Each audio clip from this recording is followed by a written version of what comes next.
नमस्कार। Sunday special में थोड़ा सा स्पेशल बात करते हैं। मेरी नज़र एक खबर पर पड़ी। उस खबर में ये लिखा हुआ था कि फिल्म अभिनेता सैफ अली खान के हाथ से 15,000 करोड़ की प्रॉपर्टी यूं निकल गई।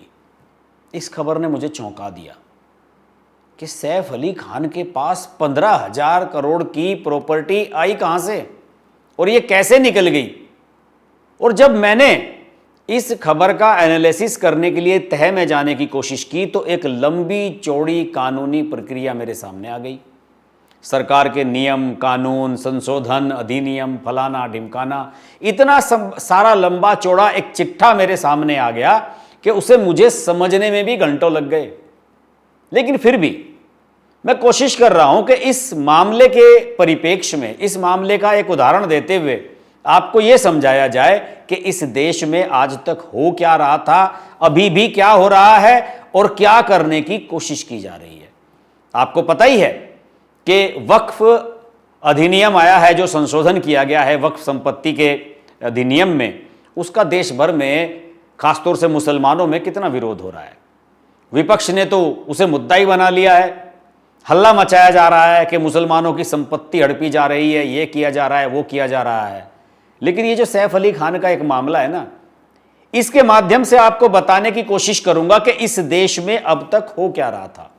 कहने के लिए तो आजादी के बाद जितने भी राजा रजवाड़े थे वो सारे के सारे भारत का जो गणराज्य है उसमें सारे के सारे निहित हो गए थे। हमारे फेडरल स्ट्रक्चर में एक ही जगह आ गए थे, सरदार वल्लभ भाई पटेल की वजह से।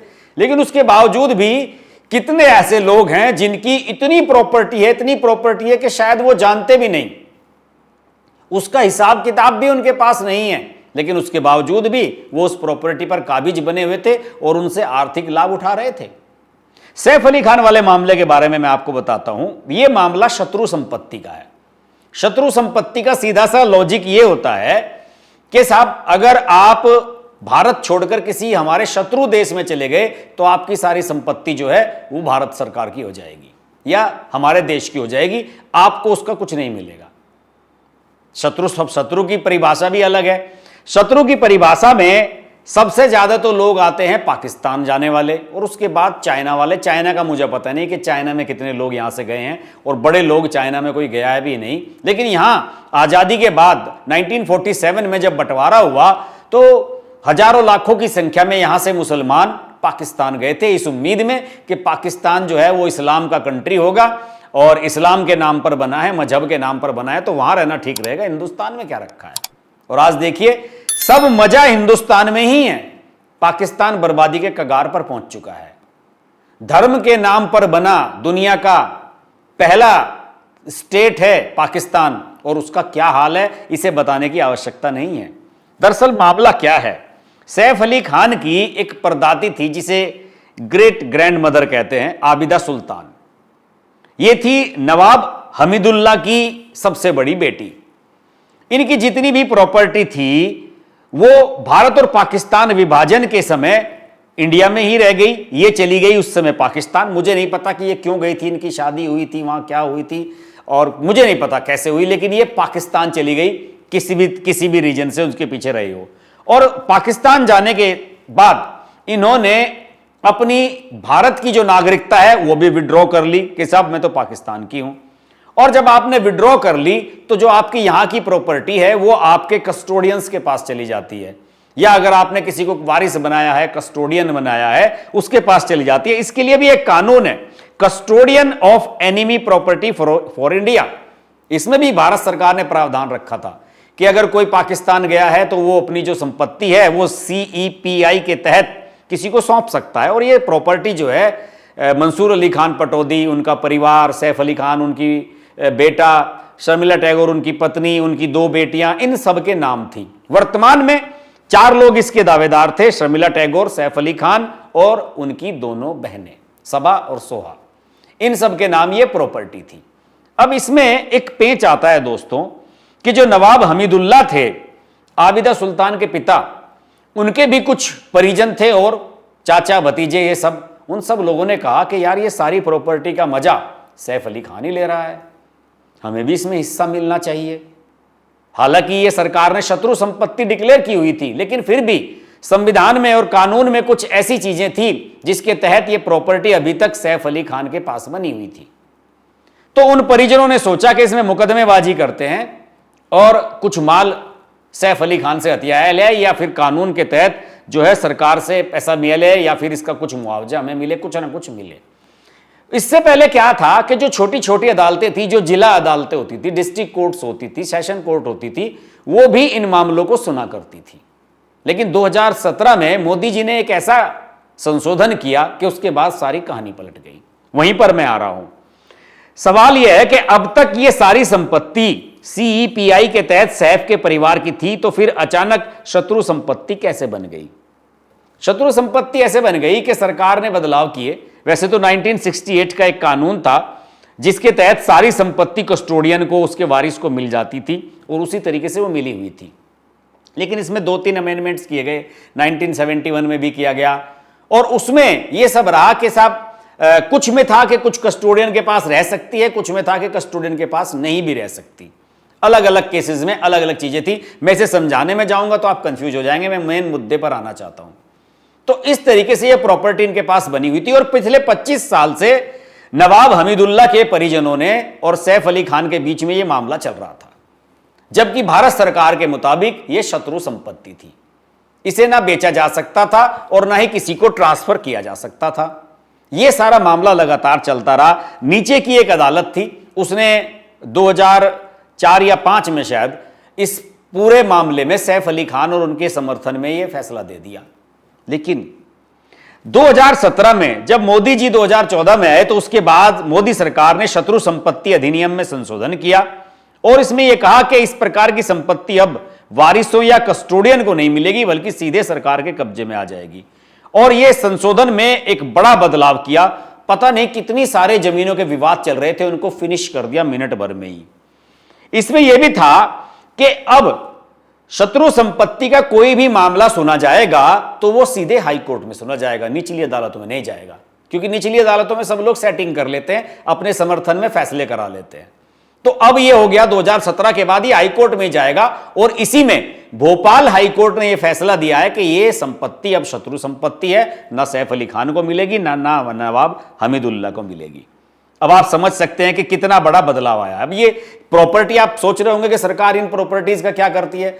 सरकार इन प्रॉपर्टी को नीलाम करती है और पैसा कमाती है और नीलामी में उस प्रॉपर्टी को भारत का, जो मूल रूप से भारत का रहने वाले व्यक्ति है, वो ही इस प्रॉपर्टी को नीलामी में खरीद सकता है। उसके सारे डॉक्यूमेंट्स, जिसे कहते हैं ना कि लीगल इंडियन होना चाहिए, वो उसके बाद ही उसको ले सकता है। और इसमें MSTC लिमिटेड जैसी प्लेटफॉर्म्स हैं जो इस तरह की संपत्तियों को नीलाम करने में मदद करते हैं। तो साहब, सैफ अली खान की प्रॉपर्टी का मामला 25 साल तक अदालतों में चला और उसके बाद सैफ अली खान को ये जो प्रॉपर्टी है उससे हाथ धोना पड़ा। और देखिए, मैं आपको बताता हूं कि ये कितनी भी मुकदमेबाजी चल रही हो, अभी तो वक्फ वाले मामले के बाद भी बहुत सारी मुकदमेबाजी होंगी, क्योंकि उसमें सरकार ने अभी भी हाई कोर्ट में जाने के ऑप्शंस खुले छोड़े हैं। मैं बता दूं, ये जिस हिसाब से ये लाया गया है ना वक्फ संशोधन अधिनियम, इससे होने वाला कुछ है नहीं। इस तरह के सैफ अली खान जैसे सैकड़ों विवाद और शुरू होने वाले हैं। इसलिए वक्फ कानून को तो खत्म ही किया जाना चाहिए था। सबसे बड़ी मांग यही था। जब हिंदुओं के लिए कोई ऐसा कानून नहीं है, हिंदुओं को अपनी प्रॉपर्टी दान में देने का कोई कानून नहीं है, तो फिर मुसलमानों को यह स्पेशल राइट क्यों? इस देश में तो यही हो रहा था। मैं तो यह भी सोचता हूं दोस्तों कि आखिरकार इनके पास इतनी प्रॉपर्टी आई कहां से। अब देखिए, मैं आपको उदाहरण देता हूं। दिल्ली में 12 खंबा रोड है, कनॉट प्लेस से जो मंडी हाउस की तरफ जाती है, आपने देखी होगी। उसमें जैसे ही आप रंजीत सिंह फ्लाईओवर से उतरते हैं और टक क्रॉस आता है, इधर से 12 खंबा रोड है, इधर से आ रहे हैं रंजीत सिंह फ्लाईओवर से, आप उतर के कॉर्नर पे शायद 1 नंबर बंगला है, 1 नंबर कोठी है, या मैं एग्जैक्ट उसका नाम भूल गया हूं। वो एक प्रॉपर्टी है, वो भी सैफ अली खान के परिवार की है, पटौदी प्रॉपर्टी है, उसके पटौदी उसके कस्टोडियन है और अनाथालय के नाम वो लिखी गई है। उस पर एक बोर्ड लगा हुआ है। आपने फिल्म देखी होगी वीरे दी वेडिंग। वीरे दी वेडिंग फिल्म में शूटिंग, एक शादी की शूटिंग होती है, बाद में वो शादी उसी बंगले में दिखाई गई थी। वो भी सैफ अली खान की प्रॉपर्टी बताई जाती है, इनके पटौदी परिवार की प्रॉपर्टी बताई जाती है। इन लोगों को साहब इतना ये भी नहीं पता कि इनकी प्रॉपर्टी कहां फैली हुई है। मैंने भोपाल में एक पत्रकार से बात की तो उन्होंने कहा कि भाई इनके तो पटौदी फैमिली की न जाने कितनी यहां पर प्रॉपर्टी थी, और उस प्रॉपर्टी पर सैफ अली खान तो शायद कभी आए भी नहीं होंगे। यहां तक भी बताया जाता है कि एक प्रॉपर्टी तो ऐसी है, जो मुझे नहीं पता उस ऑफिशियली कि कितना उसमें सच है कितना नहीं, लेकिन बताया जाता है कि एक प्रॉपर्टी तो इसमें से भोपाल में ऐसी भी है जिसमें 5 स्टार होटल चल रहा है पता नहीं कितने सालों से। किसी कंपनी को दिया हुआ है ठेके पे, वो 5 स्टार होटल चला रही है। इसी तरीके से तो ये 15,000 करोड़ की प्रॉपर्टी होती है। भाई अंबानी को तो जमीन से ऊपर उठने में लग गए 60-70 साल। धीरू भाई अंबानी पहले विदेश में नौकरी करते थे बेचारे, फिर इंडिया आए, फिर यहां अपनी इंडस्ट्री शुरू की, 20 साल संघर्ष किया, 30 साल संघर्ष किया, तब जाकर अब 60-70 साल में धीरू भाई अंबानी प्रॉपर्टी बना पाए हैं। लेकिन ऐसे तमाम रईस हैं इस देश में जिनके पास प्रॉपर्टी जो है कितनी है उन्हें खुद नहीं पता, कहां कहां बिखरी पड़ी है उन्हें खुद नहीं पता। उन्होंने मैनेजर, तमाम मुनीम, इस तरह के लोग रखे हुए हैं जो उनको देखते हैं, लेकिन कानून की नजर से अब कोई बच नहीं रहा है। मेरा मानना है कि प्रधानमंत्री नरेंद्र मोदी ने यह काम तो बिल्कुल सही किया है कि जो प्रॉपर्टी हिंदुओं की कब्जाई गई थी उसे मुक्त कराया जाए, जो अवैध प्रॉपर्टियां लोगों ने कब्जा रखी हैं उन्हें मुक्त कराया जाए, मंदिरों को जो तोड़ा गया था, वहां मस्जिदें बनाई गई थी, उसका पुनरुत्थान किया जाए, नवीनीकरण किया जाए, चाहे कितनी भी लंबी कानूनी लड़ाई लड़ी जाए। ये ऐसे काम हैं जो सैकड़ों साल से करने की कभी किसी ने सोची भी नहीं थी, और आजादी के बाद तो किसी का इस तरफ फोकस ही नहीं रहा। आप सोचिए ना कि अगर ये इस प्रकार की 15-15 हजार करोड़ रुपए की प्रॉपर्टी जिन लोगों के पास थी कहां से आई? सब ने मुगल काल में ये जमीनें हथियाई हैं लोगों से, इस तरीके से ये प्रॉपर्टी बनी है। कोई ये प्रॉपर्टी जो मुगल थे ये अपने साथ लेकर के नहीं आए थे, ये सब यहीं के लोगों से हथियाई गई हैं, औने पौने दामों में खरीदी गई, किसी को कर्जा दे के खरीदी गई, किसी को कुछ, ये हालत थी इस देश में, और सैकड़ों साल तक ये सब चलता रहा। ये तो शुक्र मनाइए कि अंग्रेज इस देश में आ गए। अंग्रेज इस देश में नहीं आते तो पता नहीं ये देश कभी आजाद होने का ख्वाब भी देख पाता या नहीं। अंग्रेज आए, लोगों ने पढ़ना लिखना शुरू किया, लोग विदेश गए, लोग लंदन में गए, बाहर गए, आईसीएस का एग्जाम देने के लिए हमारे लड़के वहां गए, तो उन्होंने देखा कि आजादी क्या होती है, आजादी का मतलब क्या होता है। यानी अगर इन मुगलों का राज चलता रहता तो शायद हम आजादी का मतलब नहीं समझ पाते, और ये पूरा हिंदुस्तान आज मुस्लिम कंट्री बन चुका होता। तो दोस्तों, ये एक छोटा सा उदाहरण है। अभी आपको ऐसे बहुत सारे उदाहरण देखने को मिलेंगे जब वक्फ संशोधन अधिनियम लागू होगा और उस पर अमल शुरू किया जाएगा। अभी तो आप जान ही रहे हैं कि कोर्ट कचहरी चल रही है, उस पर कितने सारे मुकदमे चल रहे हैं। लेकिन अगर नीयत सही हो तो काम सही होता है, और मुझे लगता है कि अब काम सही होता हुआ नजर आ रहा है और चीजें राइट डायरेक्शन में जाती हुई नजर आ रही हैं। आज के वीडियो में इतना ही। अगर संडे स्पेशल का ये एपिसोड आपको लगता है कि कुछ स्पेशल है वास्तव में, तो इसको लाइक भी कीजिएगा, शेयर भी कीजिएगा। चैनल अभी तक सब्सक्राइब नहीं किया तो सब्सक्राइब कीजिए, नोटिफिकेशन का बेल आइकन प्रेस कीजिए। जुड़े रहिए हमारे साथ। नमस्कार। अगर आपको हमारी वीडियो पसंद आई तो वीडियो को लाइक करें, चैनल को सब्सक्राइब करें और नोटिफिकेशंस के लिए बेल आइकन को प्रेस करें।